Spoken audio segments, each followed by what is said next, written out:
Vamos lá.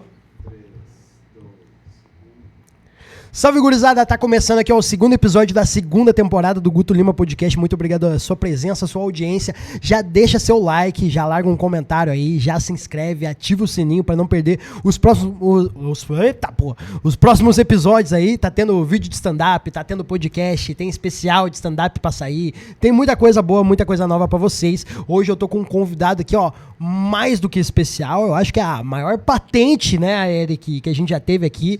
A gente tá aqui com o nosso deputado Matheus Gomes. Como é que tá, meu irmão? Satisfação, Guto. Pô, satisfação é minha. Muito obrigado pelo convite aí. Uma honra estar aqui. Eu já sou o primeiro a dizer que é o seguinte, mano, esse cara é gente como a gente, tá vindo pra cá, furou o pneu do carro, olha aí, ó. Segunda-feira, né? Segunda-feira. Pô, eu quero passar raiva mesmo. Não, mas o cara sempre pensa o lado bom, pelo menos a gente viu antes de partir, né? Não tava andando, não ficamos em nenhum risco. É isso aí. Tô nessa vibe hoje, tem que ver o lado bom das coisas, senão tá certo. Já começa a semana negativa, é foda. Tá né? certo. A primeira coisa, eu acho que uma das filosofias que todo pobre deveria adotar é o estoicismo, cara. Isso daí faz a gente passar menos raiva, sabe? Ajuda. E Deus o livre, né? Nosso estúdio é em Canoas, né, cara? Se com os pneus certinho andar em Canoas já é difícil. Imagina zoado. Quem dirá com o pneu zoado? Mas o pior, mano, que eu fico revoltado é com as step que tem agora nos carros mais novos, né? O meu nem era tão novo assim, é 2016. Só que aí vem aquelas step que é um pneu de bicicleta, tá ligado? Aí o cara já tá zoado que o pneu furou.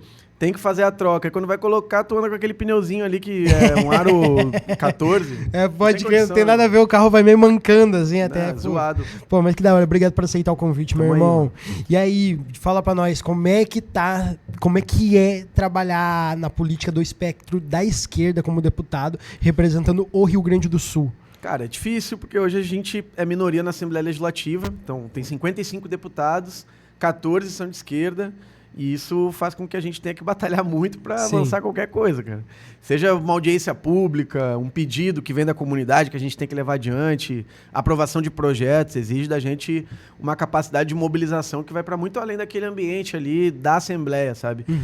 Só ficar no gabinete, só ficar no plenário pra gente não basta, tem que estar permanentemente na rua, trabalhando, porque senão as coisas não avançam. Em comunicação com as pessoas, assim, né? Exatamente. Sempre foi a minha característica, na verdade, né, mano? Eu tenho mais de 20 anos aí já quase de mobilização, de presença no movimento social. E então essa filosofia assim de estar sempre conectado com o povo é algo que eu trouxe da minha caminhada desde o início, da minha família, na verdade, que já tinha algum envolvimento com a política, né? Eram militantes mesmo, né? Ninguém era deputado, não estava em cargo, não tinha nada, mas meu pai e minha mãe sempre foram pessoas que acreditavam muito na política para transformar a sua vida, e eu aprendi isso dentro de casa, então é a caminhada que eu me inspiro, na verdade. Que da hora, mano. E antes de ser deputado, tu foi vereador, correto? Fui vereador em Porto Alegre. Como é que é a Câmara de Vereadores de Porto Alegre? Porque eu conheci, nesse podcast a gente conheceu um pouquinho da de Canoas. Sim. Né? Daí, como é que funciona a Câmara de Vereadores de Porto Alegre? Cara, a Câmara de Vereadores de Porto Alegre hoje tá um lugar bem complicado, assim. Eu ando pela cidade, as pessoas conversam comigo, vendo os vídeos, a repercussão do que acontece lá dentro, e ficam assustadas que ela tá pouco refletindo os problemas reais da cidade e mais uma briga muito intensa entre os parlamentares, uma disputa ideológica, né, que está sendo pautada hoje por quem tem a maioria na cidade, que é o setor da extrema-direita mesmo, né? Se viram um festival de quem apresenta uma moção, que é o quê? Uma opinião sobre algum tema nacional ou internacional, e ali eles instigam toda uma briga, toda uma batalha que foge bastante dos temas da realidade. Mas eu não acho que isso é à toa, sabe? Sim, assim porque interessa para quem está no poder manter as coisas desse jeito. Então, hoje a Câmara de Porto Alegre, por exemplo, está debatendo o plano diretor urbano e ambiental, que deve fazer todas as diretrizes, por exemplo, para proteção contra a cheia, para desenvolvimento urbano, ou seja, onde pode construir habitação, onde a área de interesse econômico, a altura dos prédios. Esse é o debate principal que deveria ocorrer na cidade de Porto Alegre nesse momento. Mas ele não é feito com essa profundidade para esconder algumas verdades da política. Por exemplo, a maior parte dos vereadores que estão na comissão do plano diretor hoje receberam algum tipo de apoio financeiro na campanha de gente que é ligada à construção civil. Ou seja, eles estão ali para defender esses interesses, né? Quem paga a banda acaba sempre escolhendo a música, certo? Sim. E isso é o debate que pouco aparece. Então eu vejo muita performance, muita cortina de fumaça, muita coisa para desviar a atenção do que é o mais importante, elementar para a cidade. Essa é a Câmara de Porto Alegre, que na verdade não é muito diferente da maioria das câmaras hoje a nível de Rio Grande do Sul. A diferença é que às vezes a corrupção em cada uma é diferente, assim, uns é de uma empreiteira, outros é de outro tipo de negociação, assim. É do poder econômico que está sempre envolvido, que tá sempre nutrindo. Tu acha hoje que a política brasileira, assim, quem manda na política brasileira, de certa forma, é o algoritmo? Olha, ele influencia bastante. Porque é a ideia que a gente estava trocando anteriormente, né? A gente vive numa era em que chamar atenção, e aí sim fazer essas performances, né? Tirar a visão do que é a essência das coisas apenas para levar em conta a aparência, é uma prática comum de quem quer deter o poder, sabe? As redes sociais, elas têm muito essa dinâmica, né? A gente está o tempo inteiro ali girando um feed e se prendendo naquilo que nos chama mais a atenção.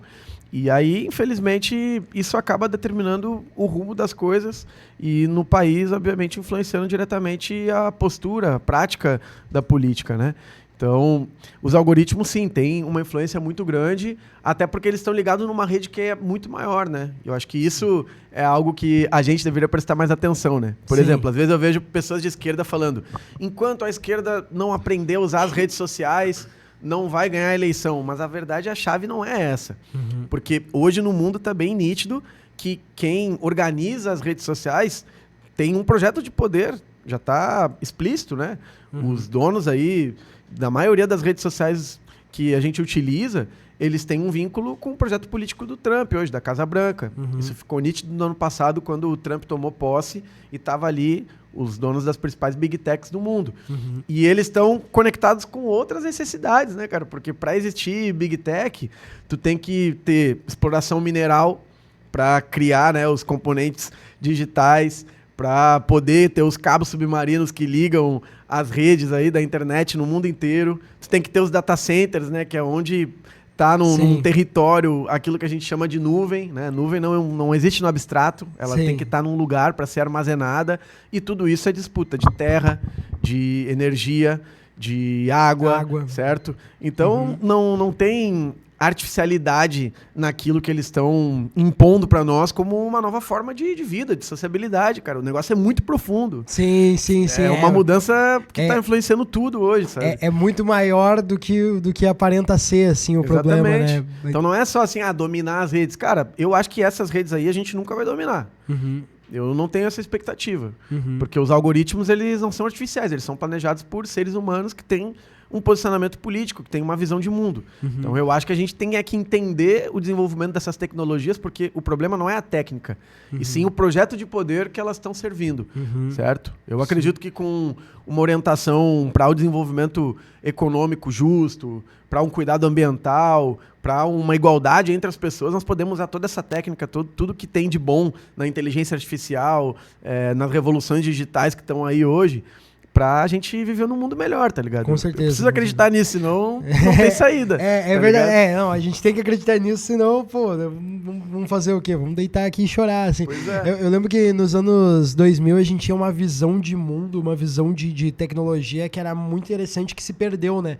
Que era todo o design, não sei se tu lembra, assim, todo o design de celular, de tecnologia, era uns fundo verde, com água, sabe? A gente tinha uma visão de que a tecnologia e a natureza, elas iam se complementar e elas iam se apoiar de determinada maneira, assim. Aí corta a cena, a gente tá agora, momento cinza, né? A gente vê que parece que cada vez mais a gente tem tecnologia e cada vez mais ela destrói, né, o ecossistema que a gente precisa para viver, assim, né? Infelizmente. Então é muito doido, assim. Quantos anos você tem aí, Matheus? 34. 34. E sou o deputado mais jovem da Assembleia Legislativa, né? Pô, que da hora. Às vezes eu falo isso numa escola, assim, num ambiente que tem várias pessoas jovens, né? Aí eu digo, sou o deputado mais jovem da Assembleia. Quantos anos você tem? 34. Podia ser meu pai. A gurizada é trouxa, né, cara? Eles esquecem que eles vão ter essa idade também. Pois é. Também. Não, se eu tivesse no colégio, no lugar deles, eu faria essa piada, com certeza, né? Pô, jovem nada, já tem mais de 30 anos. Eu tenho uma vergonha que uma vez, eu não lembro qual era a situação, mas me perguntaram, eu conheci um cara velho, né? Minha mãe perguntou, quantos anos ele tinha? Eu falei, ele tinha 40. Daí, meu Deus do céu, hoje em dia, desde quando 40 anos é velho? Pois é. Pô, tá louco. O Mas jovem isso tá diz louco. alguma coisa sobre a política também, né, Guto? É mesmo? Claro, é um lugar que a média de idade dos deputados é ali, acima de 50 anos. A maioria são homens, né? Uhum. Que tem algum vínculo com algum setor da elite econômica do Rio Grande do Sul, são brancos, certo? São um tipo bem específico, né? É tu verdade. entra na Assembleia Legislativa, tem a foto dos presidentes da Assembleia. É Tu vai olhar, é todo mundo muito parecido. É verdade, Né? Não verdade. reflete a diversidade do povo gaúcho. Pode Então, crer. já é uma questão importante assim, pra gente entender quem faz a política, né? Eu, como comecei minha militância muito jovem, estava no ensino médio, uma escola pública, e aí, realidade de escola pública, sempre tá faltando alguma coisa, Sempre. o professor tá sempre reivindicando um salário melhor, né? A gente tinha aquela pegada de vamos se mobilizar em defesa da educação. E tu estudava em Porto Alegre mesmo? Estudava em Porto Alegre. Pode crer. E aí foi ali que eu comecei a minha atuação política, Uhum. né? Aquela coisa de grêmio estudantil, de estar fazendo protesto ali com a gurizada das outras escolas de Porto Alegre e da região metropolitana. Pode Na crer. época era isso, assim, era a condição da educação pública que estava muito ruim, transporte, sempre foi um tema que nos mobilizou, defesa de meia passagem, passe livre, né, que era a nossa bandeira principal. Sim. Essas coisas assim que nos envolviam bastante. Mas eu sempre vi, né, por ter tido essa vivência, a necessidade de ter mais jovens na política. Com certeza. Ter com certeza. pessoas jovens que nos representassem. Então, a primeira vez que eu concorri, por exemplo, eu tinha 21 anos. Eu já era muito jovem. Pô, Né? E meti a cara para representar o nosso movimento social ali. que da hora, mano. Achava que era necessário. Fiz 600 e poucos votos em Porto Alegre. Não foi muito, mas também não foi tão pouco assim. Pô, não, é da hora, né? cara. Eu vi um dia desse, eu fui ver que, inclusive, várias vezes o cidadão não tem noção das ferramentas que se tem política pra ele ver a coisa da volta dele, né? Eu fui num site oficial do governo que dava pra ver a votação dos vereadores de Canoas. Sim. Daí tu conseguia ver cada vereador, quais foram eleitos, quais eram os suplentes e qual a quantidade de votos cada um deles tiveram, né? Daí tinha vários que tiveram um voto e tinha um cara que ele não teve nenhum. Eu fiquei, nossa, nem ele votou nele mesmo. Assim. Mas nesses aí tu tem que ficar ligado. É mesmo? Sim, porque hoje em dia a gente tem uma coisa que é boa, mas que tem um lado ruim também, que é o quê? Nas últimas eleições no Brasil, foi instituído o financiamento público de campanha. Uhum. E isso surgiu para evitar o quê? A regra que tinha na política brasileira na década de 90 e no início dos anos 2000, que eram as empresas que financiavam os políticos, CNPJ mesmo. Sim, O cara ia sim. lá e botava milhões num partido, num candidato. O financiamento público ele surgiu para deixar as coisas mais igualitárias e transparentes. Uhum. Só que aí tem a malandragem, né? Tem a coisa sendo desviada pro lado errado, que às vezes surgem candidatos que são laranjas. Eles não estão ali para concorrer de verdade, eles estão só para preencher a chapa, para ter a distribuição dos recursos no interior dos partidos e, enfim, nem fazem campanha, não faz nada, entendeu? Entendi, os caras só ser candidato pra passar, às vezes, a verba pra outro Exato. ali. Pode E crer. até mesmo assim, nas regras positivas que foram criadas, por exemplo, tem que ter um recurso específico para financiar candidaturas de mulheres, de pessoas negras. Então, às vezes o cara preenche a cota de mulheres ou de pessoas negras, os partidos, principalmente da direita, Aham. fazem isso para não tomar uma multa lá do TSE, né, do Tribunal Superior Eleitoral ou do Tribunal Regional Eleitoral, mas na verdade essas candidaturas não estão ali. Então tu está só mantendo a condição do chefe, né, poder Pode desenvolver crer. lá o seu trabalho, concorrer, eleger e já era, tá ligado? Então nesses aí tem que ficar ligado, porque por trás desse candidato aí com 1 voto, 10 votos, 20 votos, às vezes tem um sistema ali que tá se alimentando de uma ação que Caraca. na verdade não tá pelo certo. Tá Caraca, ligado? essa aí eu não sabia, dessa aí eu vou ir atrás, assim. Tô com essa cadeira ela tá caindo toda hora, assim, eu tô me sentindo os caras do Velozes e Furiosos, assim, tá ligado? Botando a direção hidráulica.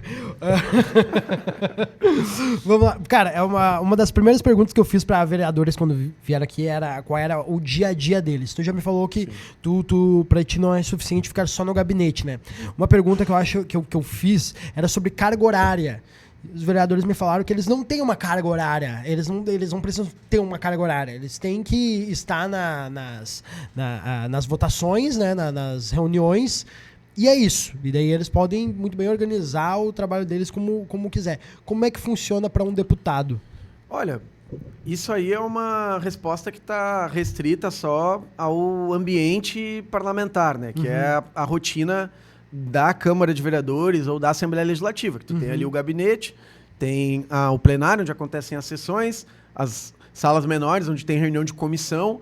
Essa rotina ali dentro, ela realmente não toma muitas horas. Mas o trabalho de um parlamentar, na minha visão, ele vai para muito além disso. Ele obrigatoriamente exige que tu esteja presente nas comunidades, na rua, colhendo demanda, ouvindo as pessoas, construindo soluções que exigem, muitas vezes, tu ter reunião num determinado bairro, tu ir até uma cidade para resolver um problema ambiental, por exemplo, como é o caso que eu tenho acompanhado muito no Litoral Norte. Né? Tem vários problemas lá que envolvem esgoto sendo jogado de maneira irregular em córregos. Sim. Eu tenho que ir na comunidade, eu preciso ver a situação. Dali eu vou colher as informações, eu vou levar para o Ministério Público, para a Prefeitura, eu vou levar para o órgão fiscalizador da Segurança Pública. Tudo isso exige tempo, né? E disponibilidade também. Essa é a forma com que eu trabalho. Para eu entrar numa determinada pauta, eu tenho que me preparar. Então, exige também uma atividade de estudo, que eu não faço sozinho, eu faço com a minha equipe, eu faço com especialistas. Então, assim, cara, é uma rotina que envolve várias questões. Eu dificilmente tenho um dia na minha vida que eu fico menos de 12 horas trabalhando. Pode crer. Dificilmente. Pode crer. E isso, na maioria das vezes, inclui o final de semana também. Eu valorizo os momentos que eu tenho que ter de descanso. Claro, né? Eu tenho claro. família, sou casado, eu gosto de estar com a minha mãe, eu gosto de estar com a minha sobrinha, com meus amigos. Sempre que eu posso, eu tô fazendo coisas para desopilar também. É importante viver para não ter um burnout também. Exato, ali, dado tá momento, ligado? mas é maneiro saber que tem alguém se preocupando em estar ativo, assim, né? Porque isso é individual de cada um, né? Basicamente, assim. É isso, cara, mas é a forma como eu conduzo as coisas. Hoje eu acordei 6 da manhã, tomei café, li um jornal, era 8 horas eu já estava fazendo as coisas que eu tinha que fazer para tocar o meu dia, organizar minha semana. Provavelmente eu vou parar hoje 8h30, vai ser esse o meu momento de descansar. Aí, assim, eu gosto mesmo de parar e parar, tá ligado? Sim. Meu celular vai estar sempre ligado ali, mas pra mim, critério pra descansar é não estar mexendo em rede social. Claro. Porque senão não dá, tá ligado? Não tem como, né? Não tem como. Mas aí, olha só como é louco. Sempre tem que ter alguém da minha equipe ligado. Sim. Porque o Instagram é um meio que a gente recebe muita demanda. Então, a gente sempre tenta organizar o nosso trabalho para estar permanentemente disponível, né? Só na madrugada que aí, bom, né? Sim. Pode crer. Em condições normais, né? Porque se é uma situação anormal, às vezes tu fica ligado na enchente, por exemplo. Foi um momento que a gente ficou, assim, 2 meses praticamente de plantão permanente. Toda a equipe do gabinete. Tinha madrugadas que a gente passava ali o tempo inteiro acordado, recolhendo demanda, auxiliando as ações de resgate, né? Porque as pessoas mandavam mensagem para nós, tô precisando de resgate em tal lugar de Canoas, em tal lugar de Eldorado, em tal lugar de Porto Alegre. E a gente tinha uma conexão direta já com as equipes de voluntários ou da Defesa Civil.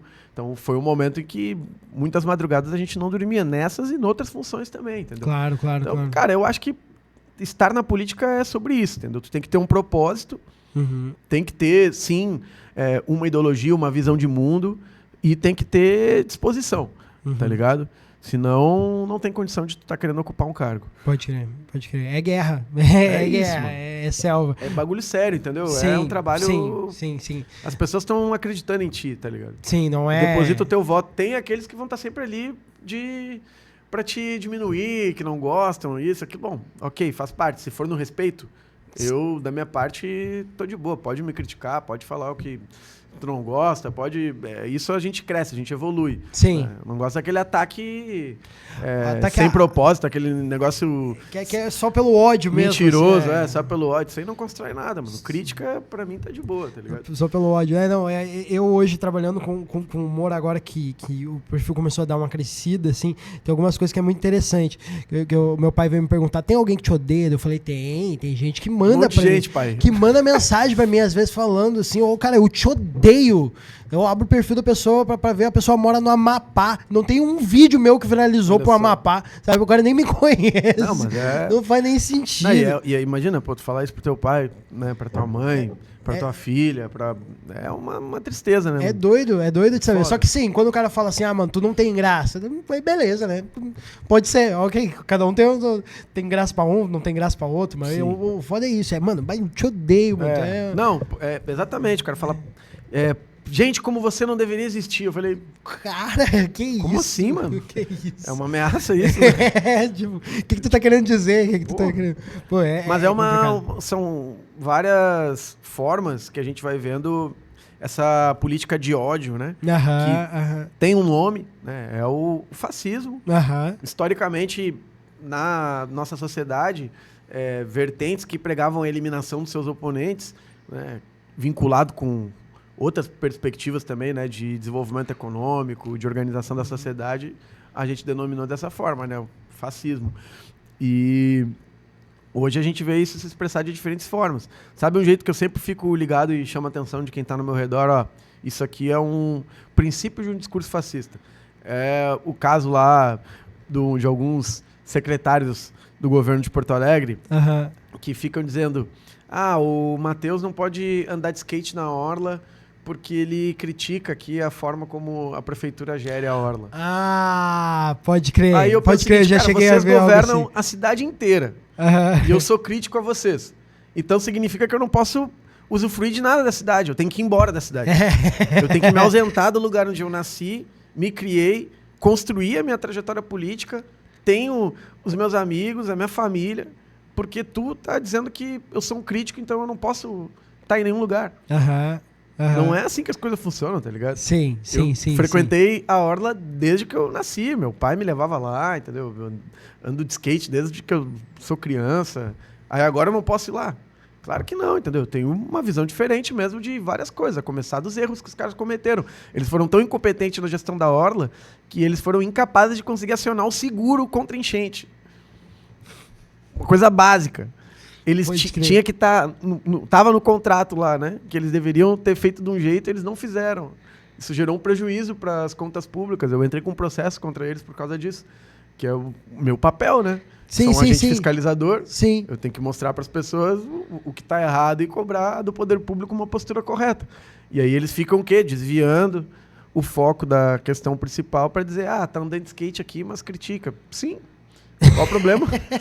É que nem eu aqui em Canoas, a galera, pô, o Guto critica só Gal, vi ele andando de ônibus um dia desse. Assim, claro. Eu sou eu preciso do ônibus, tá ligado? É por isso que eu critico, porque eu sei como é que funciona. Não, um princípio da... É um princípio de discurso fascista, assim. Sim, porque ele quer me excluir daquele espaço. Ou ele quer instigar que pessoas que estejam lá andando de skate comigo me vejam lá e venham botar o dedo na minha cara. Sim. Não, tu não pode. Sim. Mas isso, na verdade, é o princípio básico da cidadania, entendeu? Claro, Todo mundo paga imposto. Cobrar melhorias, expressar uma opinião, dizer o que tu pensa, liberdade de expressão, em última instância, é um direito fundamental. Então, eu não tenho que obrigatoriamente concordar com algo para estar presente na sociedade. Divergir é um natural. Sim, tá é um direito. Da política e das relações humanas. E aí, nessas ideias aí, tu vai vendo que vai se plantando coisas que são mais profundas, na verdade. Claro. Né, o que nem tu falou, assim, talvez a coisa mais perigosa é o lance sobre instigar outras pessoas a terem determinadas atitudes, assim. Até nisso, vamos para essa linha, eu queria te perguntar sobre essa onda de feminicídio que a gente está tendo, né? Se não me engano, ontem foi a 25º feminicídio registrado no Rio Grande do Sul, né? Fora o restante no Brasil, que está numa onda muito grande. E até eu tenho um pai, o meu pai ele é aqueles pobres bem bolsonarista, assim, né? Meu pai é aquele pobre que queria estar na frente dos quartel protestando, mas não tem dinheiro suficiente, assim, né? Ele tinha que estar trabalhando enquanto os outros estavam na frente do quartel, porque o bolsonarista pobre. E meu pai ele é muito de direita, assim, né? A gente fez um churrasco essa semana e daí a gente tava conversando sobre a respeito de feminicídio e tudo mais. E o meu pai, daí eu trouxe pro meu pai o lance sobre os Red Pill, né?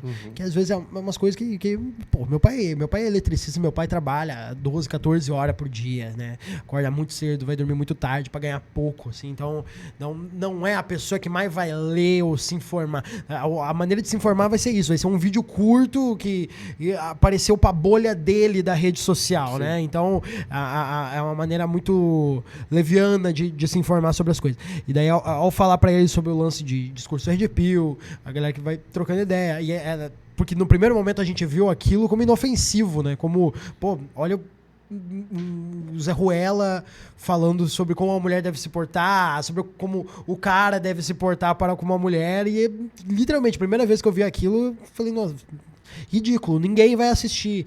Corta a cena, dá 2 anos, esses caras têm milhões e milhões de seguidores, se criou uma comunidade imensa a ponto deles, porque se juntam e eles começam a atacar outras coisas. Um dia desse eu vi um vídeo na rede social também, que era um grupo de bombeiras daqui do Rio Grande do Sul, não me lembro qual cidade. Elas estavam fazendo tipo aqueles treinamento com mangueira, que elas vão dando os comandos e vai indo assim.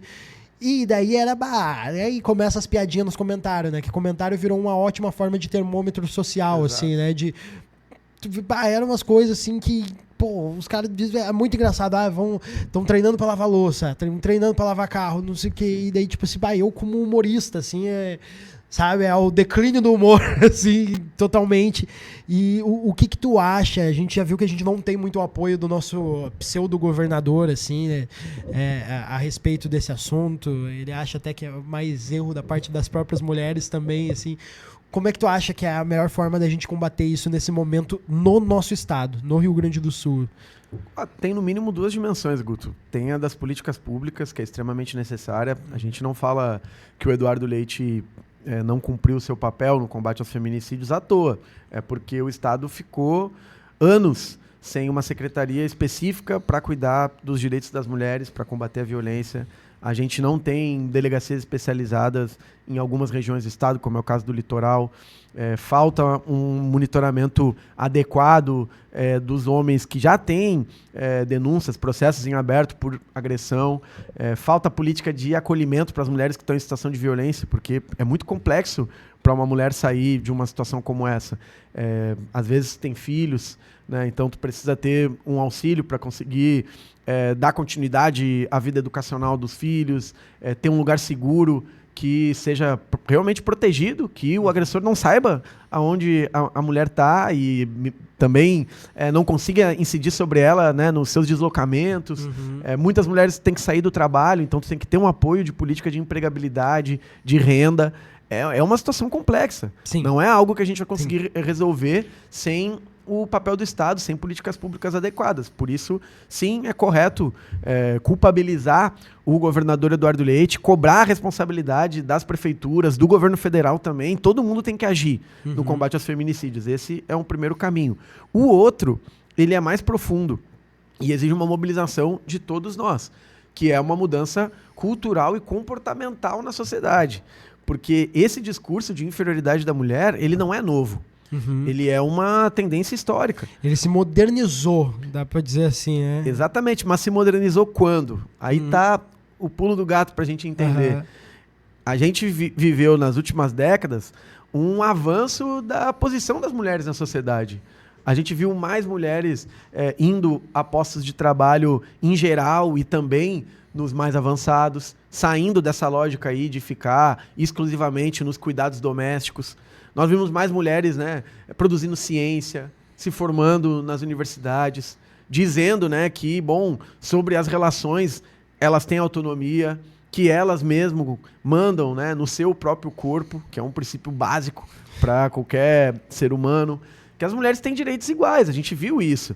Só que aí, uma parte da sociedade, em vez de olhar para esse movimento como algo positivo, porque torna, de fato, as relações mais harmoniosas, torna a gente cria a partir daí uma possibilidade de ter uma vida mais organizada, mais adequada, né, numa perspectiva das relações que a gente constrói. Em vez de enxergar dessa forma, viu ali uma perda do seu lugar, né, de poder. E isso combinado com um mundo que também não melhorou ao ponto de nos proporcionar outras experiências de vida. Então, assim, de fato, a vida ao nosso redor, ela é muito difícil. Sim.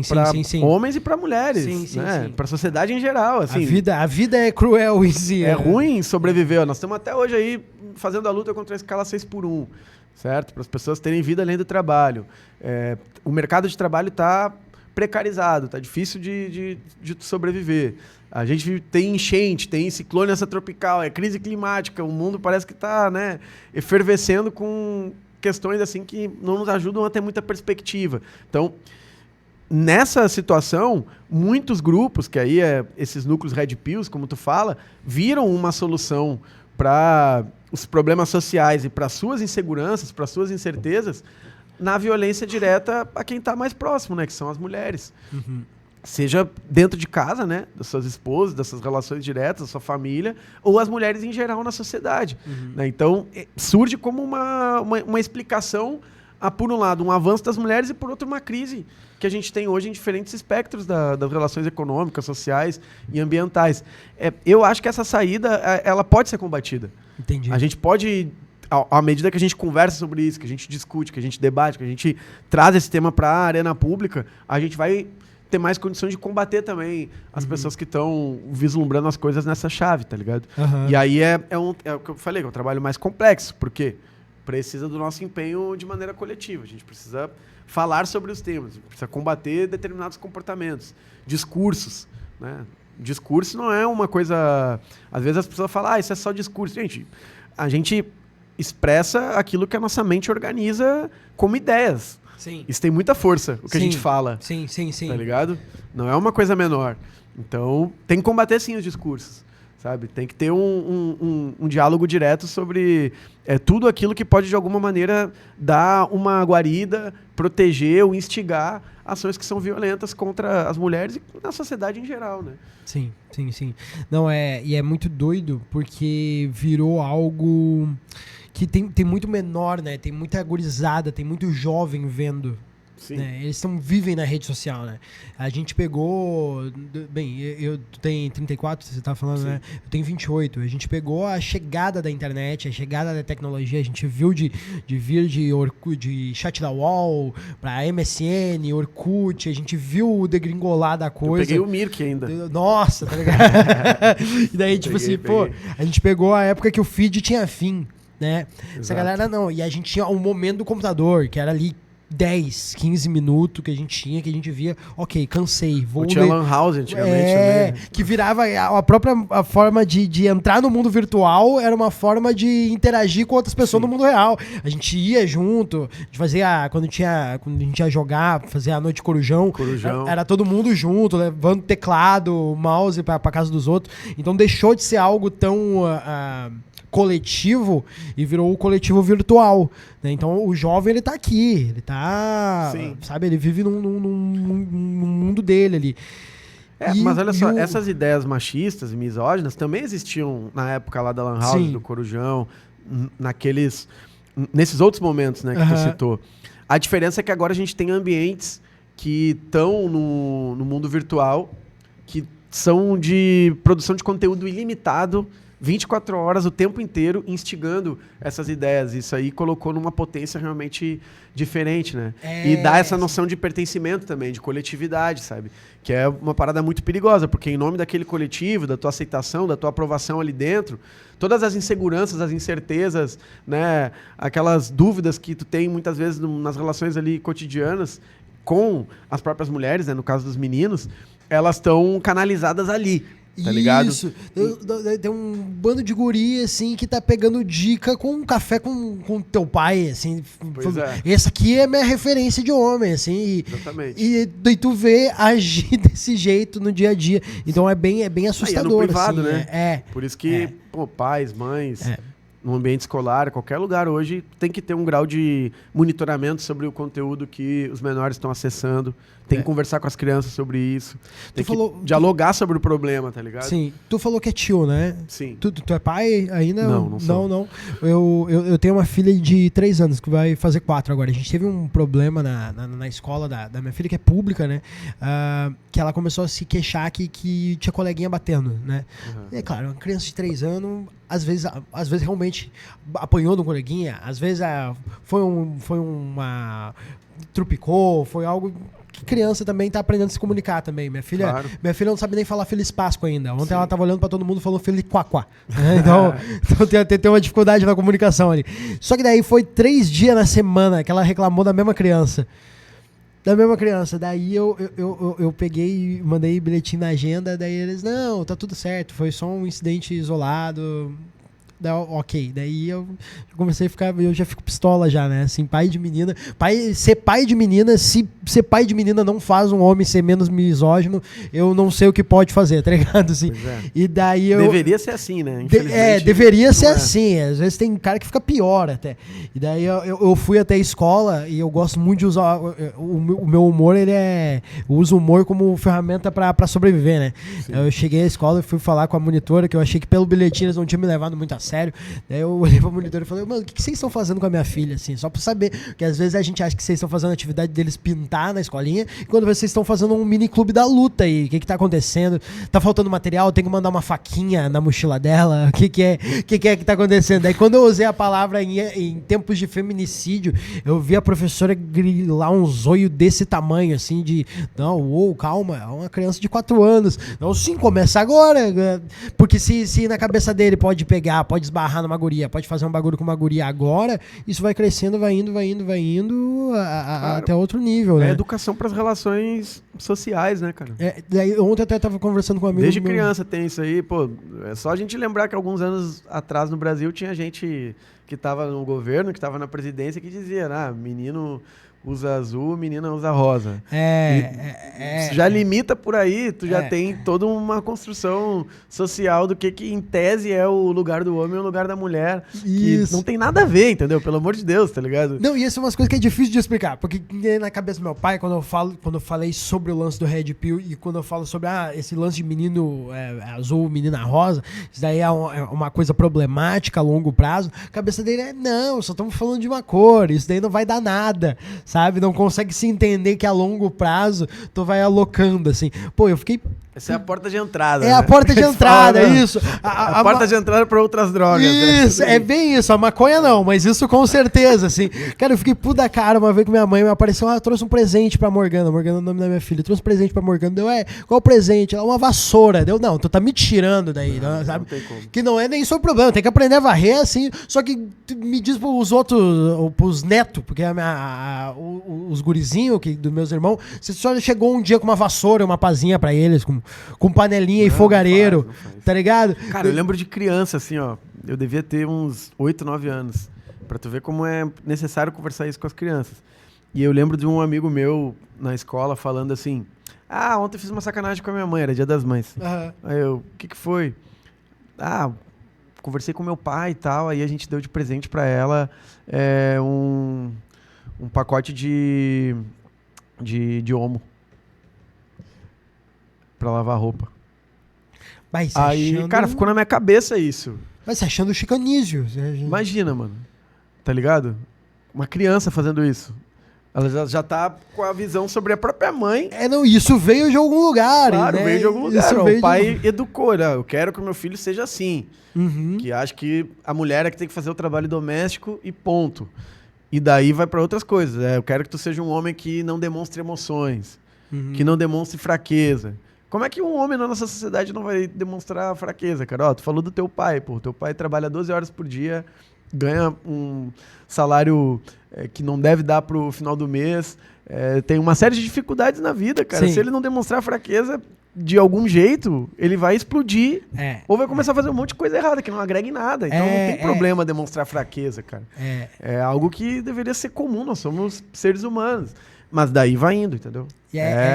as portas de entrada. E vai se criando uma bola de neve, cada vez vai piorando, né? Daí, por que a gente tem tanto homem que bebe tanto? Bebe tanto porque é isso, porque às vezes em vez do cara chorar ou trocar uma ideia, ou consultar com um psicólogo, não, eu vou beber.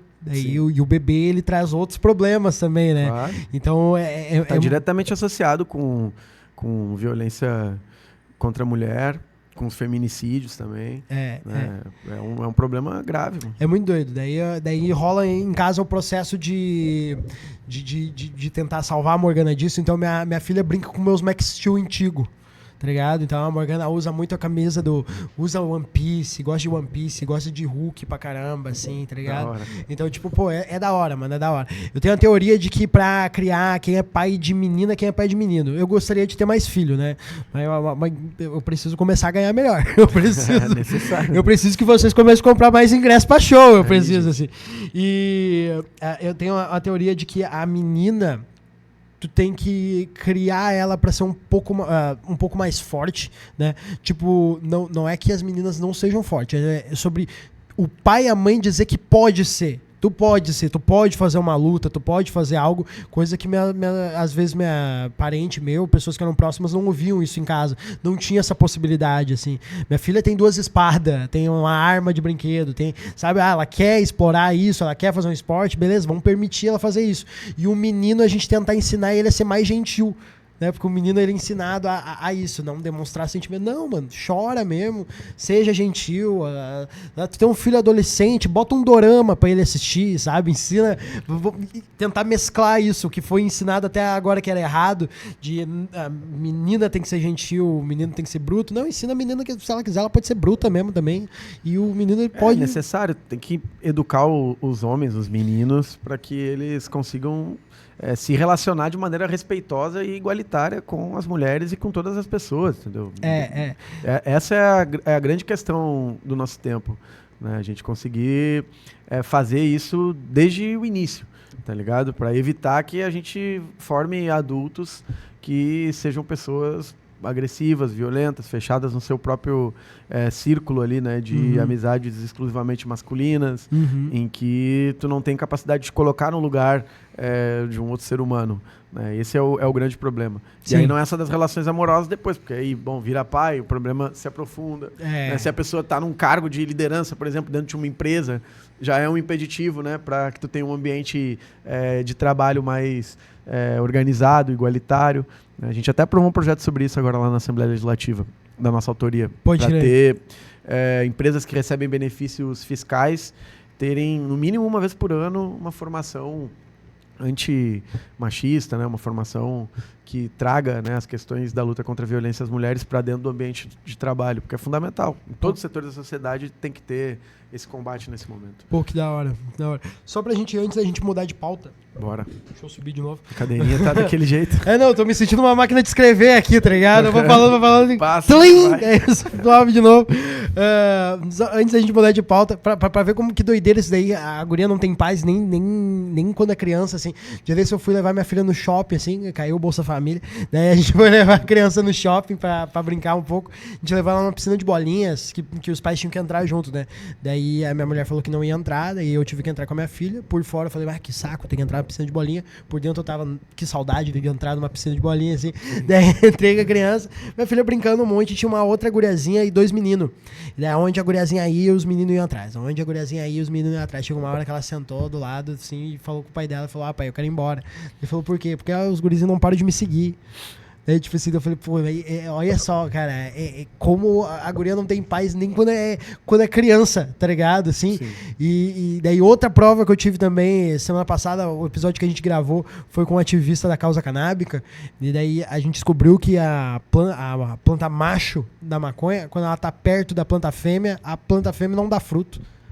Eu falei, olha só como o macho é desgraçado, né, cara? Tudo a gente estraga, né, cara? Tudo a gente arruína, assim. Mano, vamos falar do seguinte. Quanto tempo a gente tá aí, Eric? Só pra saber. 45? Boa. Bom demais. Passando o tempo. Pô, vou acabar te convidando de novo, tá ligado? Nossa. Vou acabar te convidando de novo. Fala pra mim o que é que tu acha que tá faltando hoje pro gaúcho, pro jovem gaúcho, que a gente quer construir um estado melhor, quer construir um país melhor, o que tá faltando pra gente, pro eleitor, o que tá faltando a gente se preocupar, o que tá faltando a gente ir atrás, a gente pesquisar, a gente como a gente deve ser mais ativo pra fazer as coisas melhorarem e tá mais... por exemplo, agora a gente vai ter eleição a governador, né? Sim. A gente tem a eleição a governador.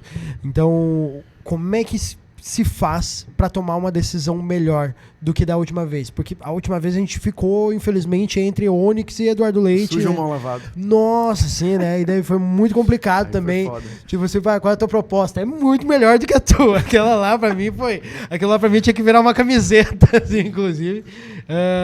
Então, qual é a melhor maneira hoje do eleitor se informar, ir atrás e poder ir atrás de uma condição de vida melhor? Cara, eu acho que a gente tem que ser crítico, não dá para acreditar em tudo que as pessoas estão falando aí no ambiente político.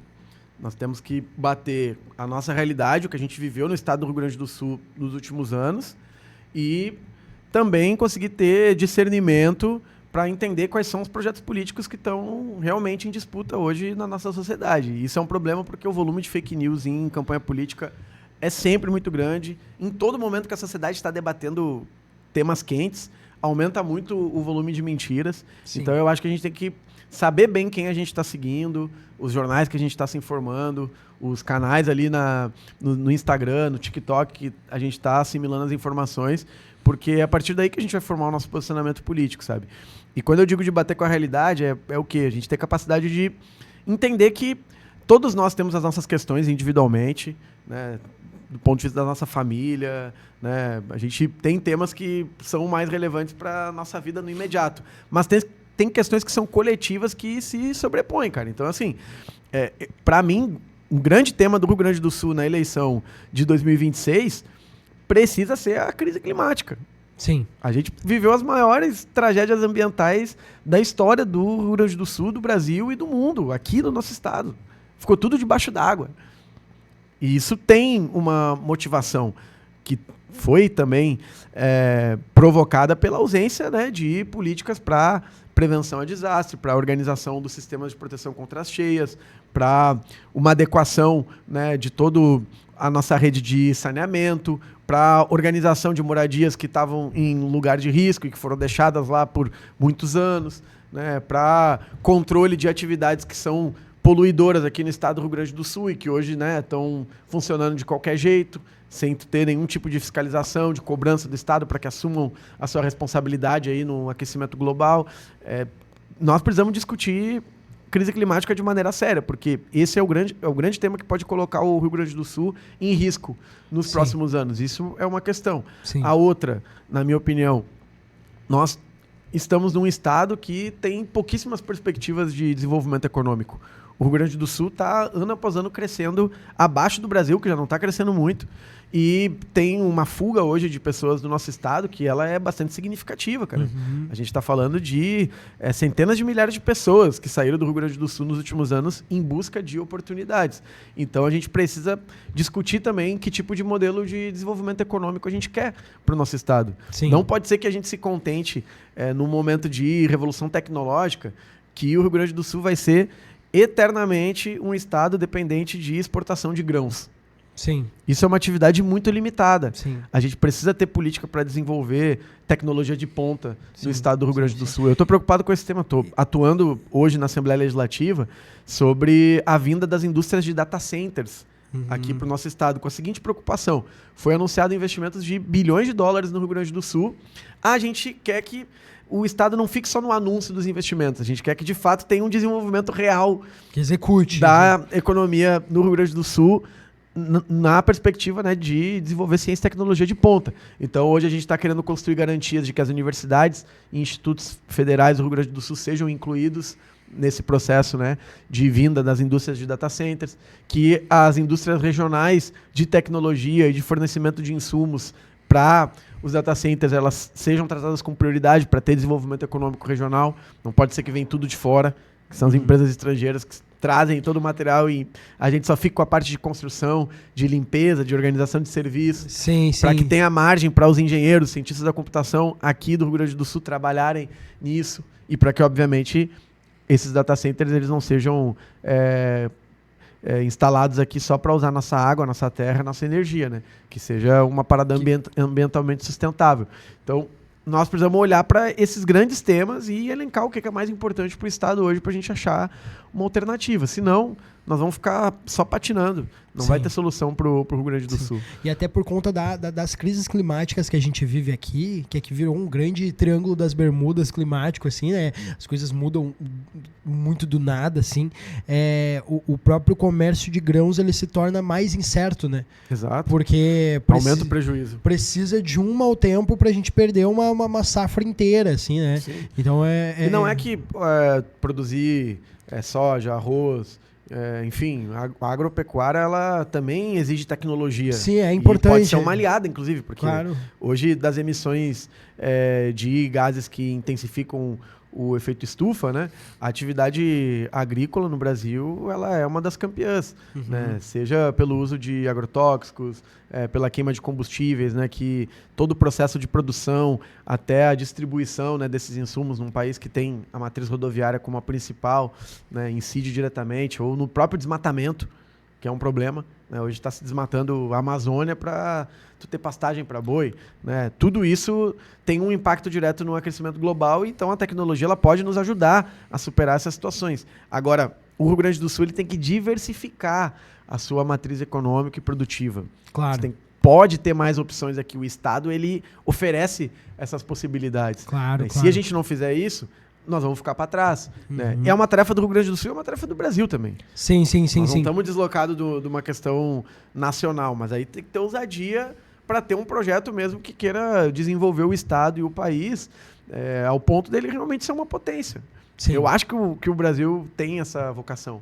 Claro sabe? que sim. Por tudo que a gente reúne aqui, tem uma população de mais de 200 milhões de habitantes, 6 biomas muito diversos, incríveis. A gente faz fronteira com vários países da América Latina.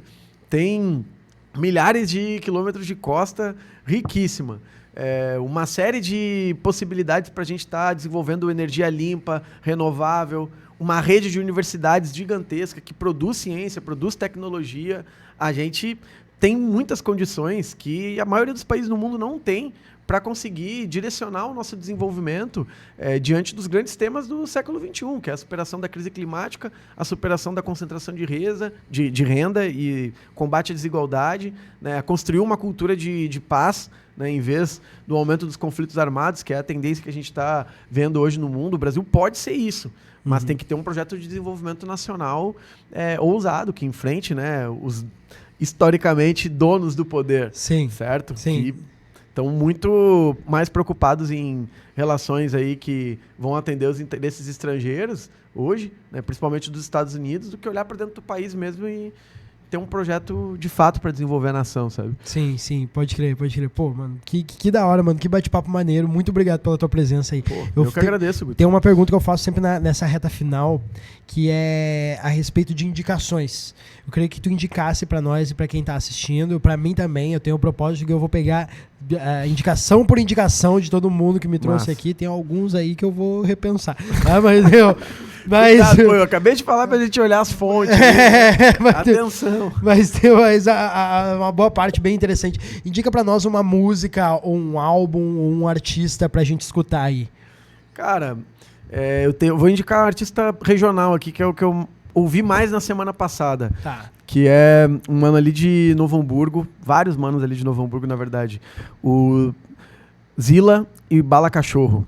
Tá. É um rap, mas também com banda. Tem artistas ali como o Duda Halp, que estão hoje ganhando referência nacional e internacional e produzem um som que fala sobre a nossa vivência aqui de pessoas negras na região sul do Brasil, refletem sobre os problemas que a gente tem aí no nosso cotidiano. Zila e Bala Cachorro. Da hora. Curtam lá que é um som da hora mesmo. Da hora. Eu vou ir atrás, vou te mandar um salve. Já traz os manos aqui no teu podcast também, que vai ser altas ideias. Com certeza. O convite já tá feito aqui, já vamos entrar em contato aqui, vamos trocar essa ideia. Demorou. E agora é o seguinte, indica pra nós um livro. Sei que tá demodê no Brasil. Demodê literatura. Não, tem que ler, pô. Indica um livro pra nós aí. Cara, vou indicar um livro que mudou a minha cabeça aí há muitos anos atrás, que é de um autor chamado Clóvis Moura, um dos maiores estudiosos aí sobre o período da escravidão, a formação econômica e social do Brasil. O livro se chama Dialética Radical do Brasil Negro. Tá. É um livro que organiza a história do Brasil entre o século XVI e o século XX. Tá. Acho que ele responde a várias questões aí sobre o porquê do nosso subdesenvolvimento, o porquê, né, do racismo estrutural no nosso país. Vários temas assim que são relevantes para a gente pensar um futuro digno para o nosso país. Pô, da hora mesmo. Agora me diz uma coisa, só pra gente encerrar, se tu quiser pegar e falar pra câmera, dá o teu último recado aí pra galera aí, que esse é um ano importante pra todos nós aí, né? Mais um ano de decisões importantes. Agora é o momento, tu dá o teu último recado pra galera aí. Cara, primeiro agradecer, se eu falar direto olhando para ti, assim, porque hoje a gente precisa de pessoas que estejam disponíveis e fazendo um trabalho com seriedade, né, no âmbito aí da internet, dos podcasts. Então, primeiramente, agradecer. Tamo junto, e convocar toda a galera aí a acompanhar o nosso trabalho, seguir a gente nas redes sociais. Hoje a gente tem liderado um trabalho na Assembleia Legislativa que bota em primeiro lugar, né, a crise climática e as políticas que a gente tem que fazer para superar essa condição no estado do Rio Grande do Sul. Discute também o lugar da comunidade negra, das periferias na política a nível estadual. E estamos pensando também com bastante ousadia, né? Temas que eu comentei aqui, como o desenvolvimento econômico do nosso estado, né, as formas que a gente tem para fazer o Rio Grande do Sul voltar, né, a ser um estado aí que inspire o restante do país nas suas políticas de desenvolvimento e na organização também da nossa sociedade. Então, acompanhe o nosso trabalho aí, que a gente está disponível para trocar ideia e para fazer uma política que seja realmente diferente, que é isso que a gente está precisando hoje. Tá certo, gente? Obrigado, Guto. Tamo junto. Matheus, muito obrigado pela presença aí, de verdade. Vou te chamar outras vezes, irmão. Vou te chamar outras vezes pra gente trocar ideia. Obrigado. Você... o episódio foi maneiro pra caralho, então deixa seu comentário, compartilha com alguém isso daí. Conhece alguém maneiro também, alguém pra vir aqui trocar uma ideia com a gente? Por favor, indica pra gente nos comentários, vai no meu Instagram, @ogutolima, indica lá pra mim. Tem alguém pra me indicar, Matheus, pra eu convidar pra cá? Cara, tu sabe que eu fiquei pensando em vários momentos aqui que tu tem que dar uma conversada com a Manuela Dávila. Pô, ia ser um prazer pra mim. Não só por isso, né, Manuela é uma liderança das mulheres hoje no país inteiro e tem liderado realmente o movimento dos direitos das mulheres, da luta contra o feminicídio, mas ela tem ideia para trocar em vários temas, a questão de ciência e tecnologia, por exemplo, uma questão que ela domina. Sim, ela é inteligentíssima, ela. É uma pessoa que eu acho que tu tem que trazer aqui. Eu tinha adesivo da Manuela Dávila quando eu estudei em Porto Alegre, quando eu morava na Bonja ainda, tá ligado? Não, vou fazer essa ponte aí contigo. Vamos dar então, vamos dar. Aguarde aí, então, os próximos episódios. Mano, tamo junto, é nóis, muito obrigado, até o próximo episódio. É nóis. Satisfação, Guto. Pô, que da hora, mano. Obrigado pela... Espero que tenha se divertido também. Com certeza, mano. Curti, muito obrigado.